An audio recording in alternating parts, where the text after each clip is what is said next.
एक 28 वर्षीय तेज तर्रार आईपीएस अधिकारी नेहा सिंह, जिनके नाम से बड़े बड़े माफिया थर्रा उठते थे और जिनकी एक नज़र से अपराधियों की रूह तक हिल जाती थी। लेकिन आज वही अधिकारी पूरे शहर को चौंका देती हैं जब वो एक 12 साल के मासूम लड़के करण से शादी कर लेती हैं। क्या मजबूरी थी? कौन सा ऐसा राज था जिसे छुपाने के लिए उन्होंने इतना बड़ा कदम उठाया? और दोस्तों, ये तो बस शुरुआत है, क्योंकि शादी के बाद अगली ही रात उस छोटे लड़के ने बिस्तर पर सोते समय ऐसा क्या किया कि नेहा साहिबा की आंखें फटी की फटी रह गईं। कहानी में है रहस्य, इमोशन, ड्रामा और एक ऐसा ट्विस्ट जो आपके दिल को छू लेगा। इस दिलचस्प कहानी के अगले भाग को मिस न करें। अगर आप भी नेहा आईपीएस अधिकारी और मासूम करण की अनूठी कहानी का ट्विस्ट जानना चाहते हैं तो देर किस बात की। इस वीडियो को लाइक करें और तुरंत देसी स्टोरीज चैनल को सब्सक्राइब करके नोटिफिकेशन बेल दबाएं। आपका हर सब्सक्रिप्शन हमें ऐसी ही रोमांचक कहानियां बनाने के लिए प्रेरित करता है। चलिए अब आगे बढ़ते हैं कहानी में। शहर के बीचों बीच स्थित पुरानी हवेली के आंगन में सन्नाटा पसरा हुआ था। दीवारों पर चढ़ी बेलें इस जगह के पुराने इतिहास की गवाही दे रही थीं।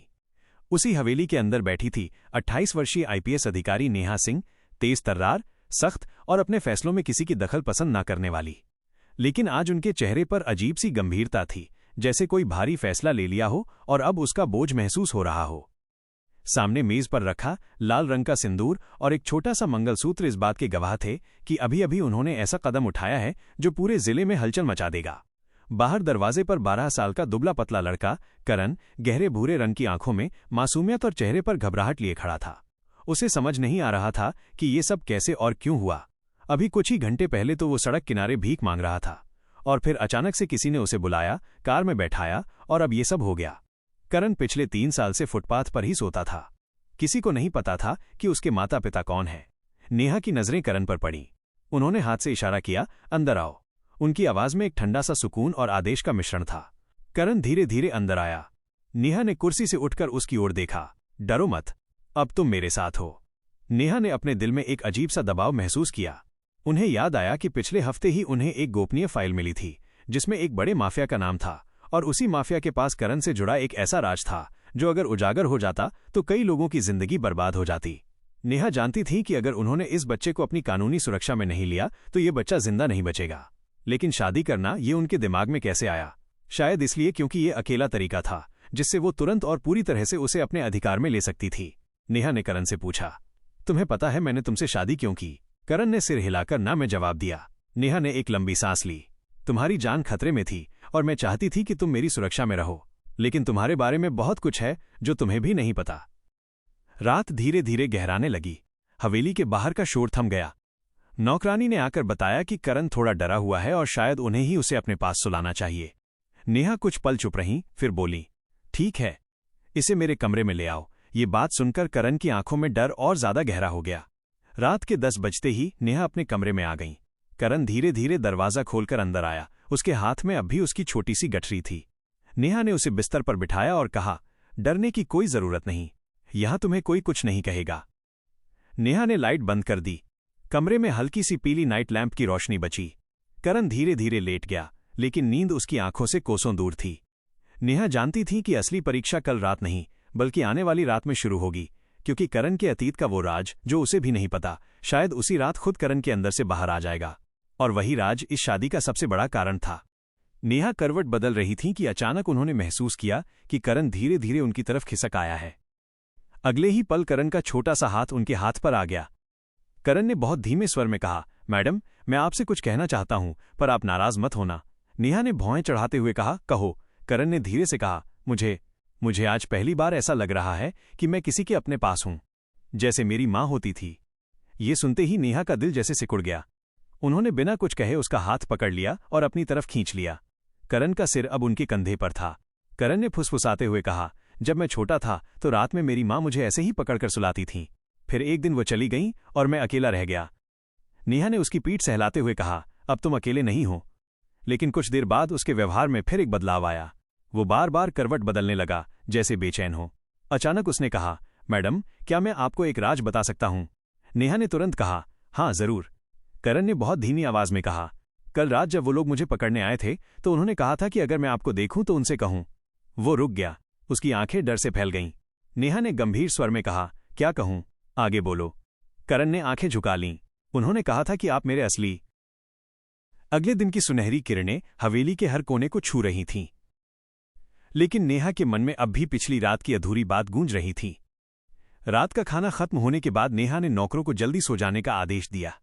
कमरे में लौटकर उन्होंने हल्की सी पीली रोशनी वाले लैंप को ऑन रखा और दरवाजा बंद कर दिया। करण पहले से ही वहां बैठा था। नेहा उसके बगल में बैठते हुए बोली, आज मैं चाहती हूं कि तुम मुझसे सच सच कहो, जो भी हुआ, जो भी तुम जानते हो, सब।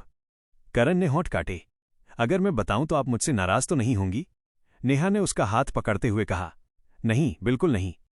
वो कुछ देर चुप रहा, फिर धीमे स्वर में बोला, मैडम, आपने जो मुझसे शादी की है वो सिर्फ मुझे बचाने के लिए नहीं है, बल्कि। वो रुक गया, उसकी सांसें तेज हो गईं। नेहा ने धीरे से कहा, बल्कि क्या? करण ने कांपते हुए कहा, क्योंकि मैं आपका बेटा हूं। ये सुनकर नेहा का पूरा शरीर जैसे पत्थर हो गया। उसके कानों में गूंज सिर्फ उस एक वाक्य की थी, मैं आपका बेटा हूं। उसका दिल धड़कना भूल गया। तुम क्या कह रहे हो? उसकी आवाज फुसफुसाहट से भी धीमी थी। करण की आंखों से आंसू बहने लगे। मैं झूठ नहीं बोल रहा। उन्होंने मुझे कल रात यही कहा था कि मैं तुम्हारा बेटा हूं और तुमसे बदला लेने के लिए मुझे इस्तेमाल करेंगे। नेहा के हाथ कांपने लगे। उनका दिमाग तेजी से पीछे भागा, 12 साल पहले की एक घटना की तरफ, जब उनकी उम्र सिर्फ 16 साल की थी। एक हादसा, एक खोया हुआ बच्चा, वो बच्चा जो कभी नहीं मिला, और वो मान बैठी थी कि वो मर चुका है। किसने कहा तुम्हें ये? करण ने रुलाई भरी आवाज में कहा, वो लोग जो मुझे पकड़कर ले जाने आए थे। नेहा ने उसे कसकर अपने सीने से लगा लिया। उसका मन जैसे बिखर गया था, लेकिन साथ ही एक आग भी जलने लगी थी। उस रात की भावनाओं का सैलाब इतना गहरा था कि दोनों कुछ देर तक बस एक दूसरे को पकड़े रहे। इसी दौरान करण ने अपनी छोटी सी हथेली नेहा के गाल पर रखी और धीरे से कहा, मुझे ऐसे ही पकड़कर सोना अच्छा लगता है। नेहा ने लाइट धीमी कर दी और दोनों बिस्तर पर लेट गए। करण बिल्कुल उनके करीब आकर लेटा। आधी रात के समय करण अचानक उठ बैठा। उसने धीरे से कहा, मैडम। नहीं मां, अगर कल फिर वो लोग आ गए तो आप मुझे कहीं मत भेजना। नेहा ने वादा किया, मैं तुम्हें कभी नहीं छोड़ूंगी। करण फिर उनके पास लेट गया, लेकिन इस बार उसने अपनी छोटी हथेलियों से उनका चेहरा थाम लिया, जैसे वो ये यकीन दिलाना चाहता हो कि वो सच में उसकी हैं। नेहा की आंखों से आंसू निकल आए। वो समझ चुकी थीं कि अब उनकी जिंदगी की दिशा पूरी तरह बदल चुकी है। ये बच्चा सिर्फ उनकी जिम्मेदारी नहीं, बल्कि उनका खोया हुआ खून है। उस रात बिस्तर पर सोते समय जो हुआ, उसने उनके रिश्ते की गांठ को और मजबूत कर दिया। वो एहसास जो सिर्फ मां बेटे का हो सकता है, और उसी एहसास में दोनों नींद में डूब गए। सुबह की हल्की रोशनी खिड़की से छनकर कमरे में आ रही थी। नेहा की आंखें रात भर की जाग से लाल थीं।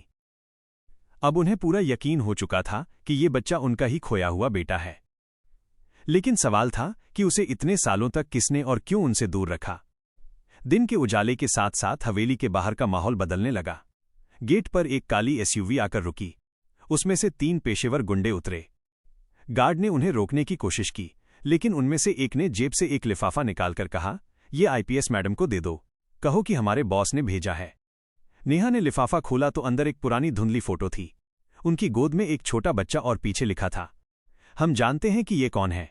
अगर इसे बचाना चाहती हो तो अकेले आज रात पुराने गोदाम में आना। फोटो देखते ही नेहा के हाथ कांप गए। उन्होंने तुरंत तय कर लिया कि वो आज रात वहां जाएंगी, लेकिन करण को अकेला नहीं छोड़ेंगी।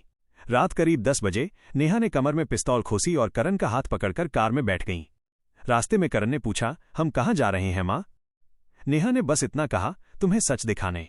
कार शहर के किनारे एक सुनसान इलाके में पहुंची जहां एक पुराना गोदाम था। जैसे ही वो अंदर पहुंची, कुछ आदमियों ने उन्हें चारों ओर से घेर लिया। उनके बीच एक लंबा चौड़ा आदमी आगे आया। उसके चेहरे पर क्रूर मुस्कान थी। बहुत साल हो गए नेहा। उसकी आवाज में ठंडापन था। नेहा ने आंखें सिकोड़ते हुए कहा, तुमने मेरे बेटे को मुझसे छीन लिया था। वो आदमी हंसा, छीन लिया नहीं, बचा लिया। अगर मैं नहीं होता तो वो आज जिंदा नहीं होता, लेकिन अब मुझे उसकी जरूरत है। नेहा ने पिस्तौल तानते हुए कहा, तुम्हें उससे क्या चाहिए? आदमी ने करण की ओर इशारा किया। इस बच्चे के पास एक नाम है, ऐसा नाम जो इस शहर की आधी अंडरवर्ल्ड को हिला सकता है, क्योंकि ये उस आदमी का बेटा है जिसने मुझे धोखा दिया था, और तुम, उसकी मां, अब मेरा सौदा पूरा करोगी। करण के चेहरे पर हैरानी थी। उसने कहा, मां ये क्या कह रहे हैं? नेहा ने उसे पीछे खींचते हुए कहा, कुछ नहीं, ये झूठ बोल रहे हैं। लेकिन आदमी ने जोर से कहा, तेरा असली बाप वही है जिसने तेरी मां को बर्बाद किया और फिर भाग गया। नेहा का खून खौल उठा। उन्होंने गुस्से में पिस्तौल का ट्रिगर दबाया और गोली उस आदमी के कंधे में लगी। अफरातफरी मच गई। नेहा ने करण को अपने पीछे रखते हुए लगातार फायर किया। तभी एक आदमी पीछे से आया और करण को पकड़ लिया। अगर बच्चा चाहिए तो अपने हथियार डाल दो, उसने गरजते हुए कहा। नेहा के लिए ये सबसे मुश्किल पल था, लेकिन उन्होंने झट से अपनी जेब से दूसरी छोटी पिस्तौल निकाली और सीधा हमलावर के पैर में गोली मार दी। करण उनके पास भागकर आ गया।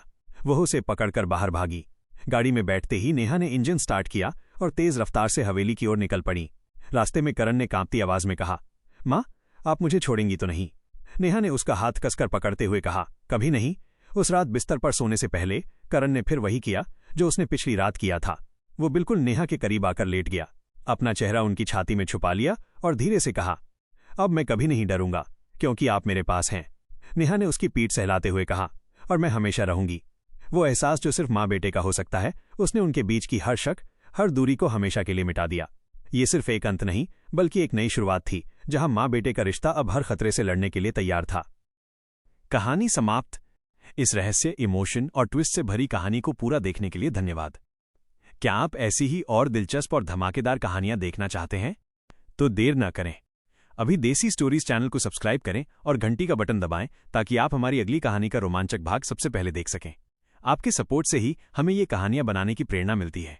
मिलते हैं अगली कहानी में। शुभकामनाएं।